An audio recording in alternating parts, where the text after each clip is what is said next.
छोटी सी कहानी, लेकिन बड़ी सीख।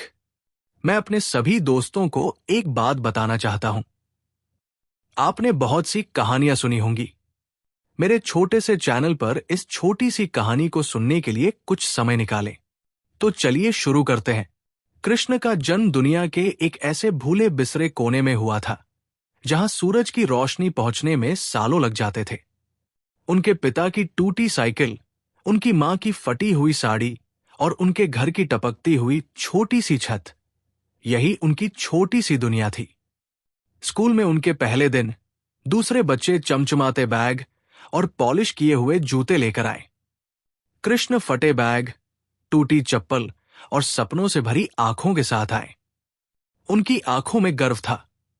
स्कूल के मैदान में अकेले खड़े कृष्ण में आग थी। कृष्ण, एहसास हुआ, मेरे पास पैसा भले न हो, लेकिन मेरे पास इच्छा शक्ति है, और यही मेरी असली दौलत है। हर सुबह वो तालाब के किनारे अपने दांत साफ करता। उसका पेट भूख से गुर्राता रहता। फिर भी वो चुपचाप मुस्कुराता और खुद से कहता, भूख मेरी दुश्मन नहीं है, ये मेरी ताकत है। जब उसके सहपाठी प्यार करने वाली माताओं द्वारा बनाए गए दोपहर के भोजन का आनंद ले रहे थे, कृष्ण एक पत्थर के पास बैठा मुट्ठी भर सूखे चावल खा रहा था।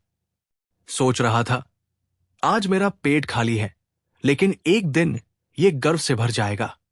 जब शाम ढल रही थी, जब गांव की रोशनी बुझ रही थी, कृष्ण अकेले स्ट्रीट लैंप के नीचे पढ़ाई कर रहा था, क्योंकि उसके पास अपने घर के लिए केरोसिन खरीदने के लिए पैसे नहीं थे। उसके चारों ओर उसने वैन खींचने वालों, मजदूरों और टूटी हुई जिंदगियों को देखा। हर दृश्य उसके दिल में एक सबक लेकर आया। अगर तुम अभी रुक गए तो तुम हमेशा के लिए इस जीवन में फंस जाओगे। तुम्हें आगे बढ़ना चाहिए, चाहे कुछ भी हो। हर परीक्षा से पहले वो सुबह 3 बजे तक जागता था। कभी पन्ने फट जाते थे, कभी उसकी कलम सूख जाती थी, लेकिन उसका हौसला कभी नहीं सूखता था। एक ही सपना उसे फुसफुसाता रहता था, तुम्हें अपने माता पिता पर गर्व करना चाहिए। कई बार फीस न भरने पर उसे स्कूल से निकालने की धमकी भी मिली। फिर भी बर्फ कभी नहीं रोया। उसकी आंखों में सिर्फ एक पर्वतारोही की जिद्दी चमक थी। एक दिन स्कूल के हेडमास्टर ने उसे बुलाया और कहा, बेटा, पैसे के बिना जीना मुश्किल है, तुम कभी सफल कैसे हो पाओगे? कृष्ण ने शांति से जवाब दिया, सर, पैसे के बिना मुश्किल हो सकता है, लेकिन असंभव नहीं है। मेरी इच्छा शक्ति गरीबी को हरा देगी। यह सुनकर हेडमास्टर ने अपनी जेब से आखिरी कुछ नोट निकाले और कृष्ण की परीक्षा फीस खुद ही भर दी और तुम्हारे जैसे दिल से कहा, बेटा, एक दिन दुनिया तुम्हारे सामने झुकेगी। समय बीतता गया।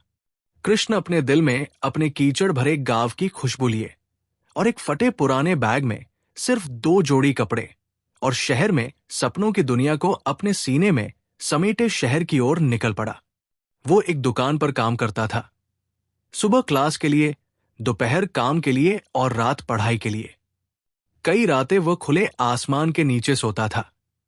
वो सर्दी में कांपता रहा, तूफानों में भीगता रहा, लेकिन उसके अंदर की आग कभी नहीं बुझी। मौसम शरीर को तोड़ सकता है, लेकिन मन को कभी नहीं। कृष्ण ने खुद से फुसफुसाया। साल दर साल उसने खुद को एक मूर्तिकार की तरह पत्थर को आकार देने के लिए तराशा। उसके पसीने, खून और खामोश आंसुओं ने उसकी किस्मत गढ़ी। आखिरकार टूटी चप्पल वाला लड़का सफल हो गया। उसे देश के शीर्ष विश्वविद्यालय में स्वीकार कर लिया गया। उसने ट्यूशन से कमाए पैसों से अपनी फीस का भुगतान किया। उसने अपने बलिदान से अपनी सीट सुरक्षित की।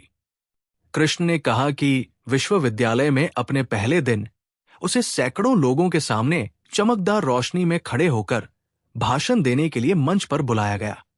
जब सभी ने कहा, तुम नहीं कर सकते, तो मैंने चुपचाप कहा, मुझे देखो। जब वे मुझ पर हंसे, तो मैंने फुसफुसाया, इसका इंतजार करो। और जब मैं अपना रास्ता भूल गया, तो मेरा दिल दहाड़ उठा, चलो भाई, चलो। उन्होंने माइक्रोफोन को कसकर पकड़ लिया और कहा, आज मैं ये साबित करने के लिए यहां खड़ा हूं कि गरीबी कभी किसी व्यक्ति को नहीं तोड़ सकती जब तक कि उसकी आत्मा अनंत हो। दर्शकों ने खड़े होकर लगातार तालियां बजाईं।